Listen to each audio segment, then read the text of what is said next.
The holiday season was upon us again, and this year's celebrations would be an occasion to remember. Since it was always Christmas in Holiday Haven, hitting December wasn't necessarily a reason to celebrate any more than we usually did. But this year was set to be a special one. For one thing, the Holiday Haven Inn would be hosting an event to commemorate 6 years of introducing tourists to our particular brand of festive merriment.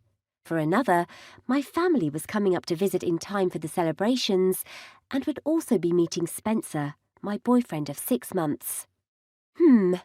Given last year's events, I might have to substitute the word special for potentially catastrophic. My sister Bella had witnessed my tentative new relationship with Spencer get off the ground over the summer, but that wasn't the same as introducing my famously eccentric parents to him. After they'd gate-crashed the inn's 5-year anniversary celebrations last year, I'd been determined to avoid any unexpected surprises this time around, but I hadn't intended their meeting with Spencer to coincide with our biggest event of the year.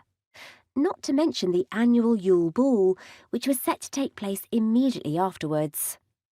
That was the problem with having a boyfriend who worked for Holiday Haven's postal service during the busiest season of the year. It was a miracle Spencer had even been allowed to take Christmas itself off, and it had taken a great deal of persuasion to convince his boss to let him attend our event as well as the Yule Ball. Hence my current dilemma. As I was in the middle of signing a group of guests out of the inn, my phone buzzed with yet another call from my parents' shared mobile phone back in England. "Hey, Mum," I answered. "Carol, which hats should we bring with us?" she asked. I waved at the guests as they departed the inn through the front door.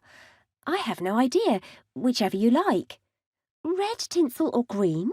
she pressed on. "I can't decide.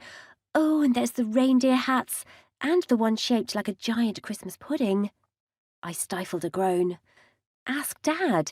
He's far more of an expert than I am." "He's packing our cases. We have to fit in the turkey hat as well." "Mum, please don't show up with a giant turkey on your head." She'd worn that hat once, and that had been more than enough to mentally scar me for life.